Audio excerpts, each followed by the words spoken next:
இன்னைக்கு என்ன சமையல்? சமையல்னா குருமா. இது ஒரு குருமா, டிஃப்ரெண்டான குருமா. வாங்க என்னென்ன போலான்னு பார்ப்போமா? இல்லை சீரகம் போட்டுக்கிற ஆல்ரெடி. கொஞ்சம் கொஞ்சம் சோம்பு அதிகமெல்லாம் வேண்டாம், இவ்வளவு போட்டுக்கீங்கன்னா சோம்பு அதிகம் போட்டா அதோட இதாக இருக்கும். அது கொஞ்சம் அப்படியே வதங்கிட்டு இருக்கும். என்ன இருக்குது இல்லை, கொத்தமல்லி விதை. கொத்தமல்லி விதை தெரியுமா உங்களுக்கு? 2 ஏலக்காய் போட்டுக்கிறேன்.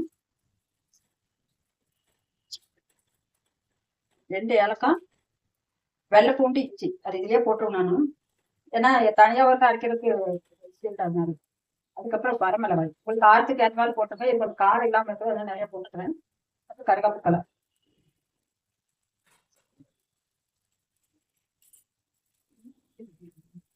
எங்கேயும் அதே அதாவது வதக்கல கசகசா போடலாம். இருக்கு கசகசா போய் கடைக்கு போயிட்டு மறந்துட்டு வந்துட்டேன். இன்னொரு டைம் சொல்றீங்கன்னா வரமிளகாய், கொத்தமல்லி, ஜீரகம், வெந்தயம், வெந்தயம், சோம்பு, அதுக்கப்புறம் வெள்ளைப்பூண்டு இருக்குது, வரமிளகாய் கூட்டுவாங்க எல்லாம் சொல்லிட்டே இருக்கேன் போதும். நான் இஞ்சி போட்டேன் இல்லையா, நான் நிறைய பாதம் செஞ்சுட்டு இல்லை.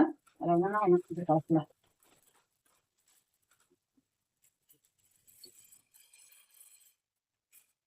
எங்க பூனைக்குட்டி ஒரு இலை ஒண்ணு உருவனா அப்படி ஒரு சமையல் ரூமுக்கு அவ்வளவு நேரம் வந்து எனக்கு டார்ச்சர் பண்ணி வச்சுங்க.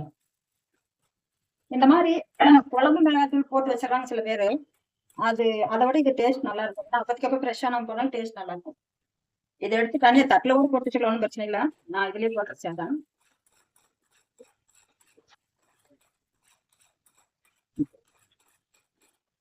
நீங்க எல்லா வீட்டுமே எந்த குழம்பு வச்சாலும் சரி, நீங்க இந்த மாதிரி கொத்தமல்லி தான் இது வரமிளகா, ஐயோ வாயில குழது இதெல்லாம் போட்டு வச்சீங்கன்னா குழம்பு டிஃப்ரெண்ட் டேஸ்ட் இருக்கும். திரும்பவும் கொஞ்சம் எண்ணெய் ஊற்றிக்கங்க லைட்டா, போதும். கொஞ்சம் போதும். இதுல வந்து சின்ன வெங்காயம், சின்ன வெங்காயம், தக்காளி பழம், சின்ன வெங்காயம் தக்காளி பழம் வதக்கணும்.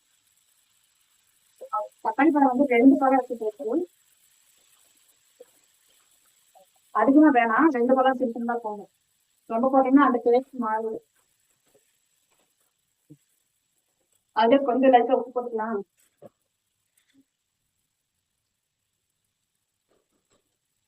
ஆமா, நாளைக்கு மத்திக்கு போட்டுறதுலேயே போட்டுருவோம், சீக்கிரம் வழங்கும். தக்காளி எல்லாம் சீக்கிரம் வதங்கிடும்.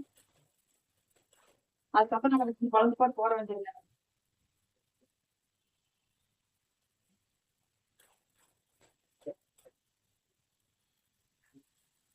கல்பாசியும் பட்டையும் போட மறந்துட்டேன். சரி மறந்துடுவேன், ஒன்று மறந்துடுவேன். மதிமரப்பு அதிகம். என்ன பண்றது, வீட்டுல அவ்வளவுதான். இது போதும். இந்த வயது வந்து நிப்பாட்டிக்கலாம். அதுக்கும் கொஞ்ச நேரம் அப்படியே இதாகும், ஆரோக்கியம் கூடு ரொம்ப ஹீட்டா இருக்கும். சில குழம்புகள்லாம் டேஸ்ட் வர்றதுக்கு காரணம் எண்ணெய் தாங்க. கடலை எண்ணெய் நல்லா இருக்கும், எள்ளெண்ணெய் நல்லா இருக்கும். கடலை எண்ணெய் ஊற்றியாச்சா, கடுகு தான் போல தெரியுமே, கடுகு உளுத்து பருப்பு போட்டுக்கோங்க, ஆட்டோமேட்டிக் எல்லாமே தெரியும். எந்த பழக்கத்தால் போட வேண்டியது, அதை ஒன்றும் பண்ண முடியாது. ஓகே. அதுக்கப்புறம் பிரிஞ்சி இலை அது போடலாம்.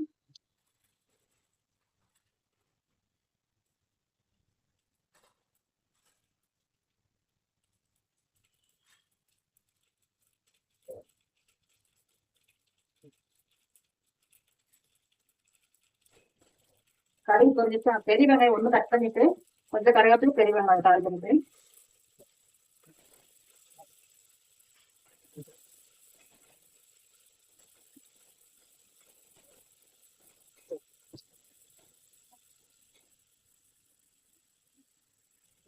மஞ்சத்தூள் கொஞ்சம் போட்டுக்கலாம்.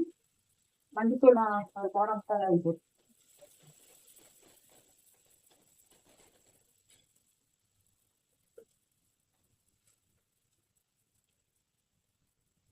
இது என்ன குருமா அப்படின்னு பாத்துட்டே இருங்க. உருளைக்கிழங்கு ஒரு உருளைக்கிழங்கு கட் பண்ணி வச்சுட்டேன், அதில் இதில் போட்டுக்கணும்.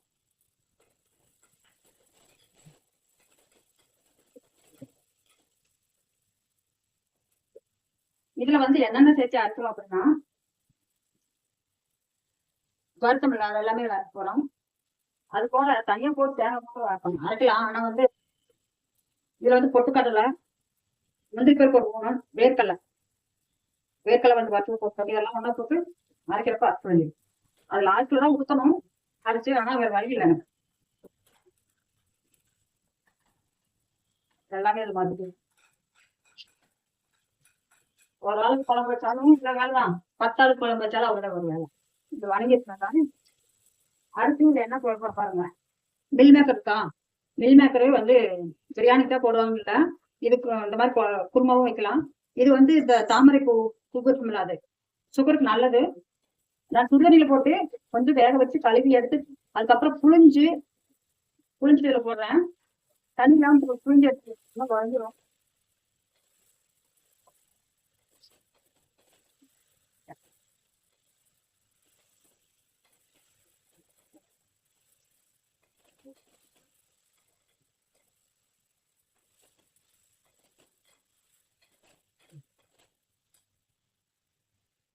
இப்ப இந்த அரைச்சம்பளம் அந்த விடுதலை போட்டுக்கலாம் அரைச்சது. இதுக்கு முன்னாடியும் சொல்லியிருக்கிறவங்களுக்கு அல்ட்ரா கிரைண்டர் வாங்குங்க, கொஞ்சம் விலை ஜாஸ்தி தான் இருந்தாலும் ஒரு செகண்ட்ல பாருங்க எப்படி கொத்தமல்லாம் அவ்வளவு சீக்கிரம் சாதாரண மிக்சிலாம் அரைக்க முடியாது. கொஞ்சம் விலை அதிகமா இருந்தாலும் ஒரே ஒரு செகண்ட் அவ்வளவுதான். நம்ம டக்குனா செம பாஸ்டா இதாக்குது. கொஞ்சம் தண்ணி ஊற்றி கழுவி விட்டுறாங்க. தோசை கரைக்கிறது, இட்லி கரைக்கிறது எல்லாம் அதுலயே பண்ணிக்குவேன். கிரைண்டர் இருக்குது, அல்ட்ரா கிரைண்டர். சரி அது இருக்கட்டுமே அப்படின்னு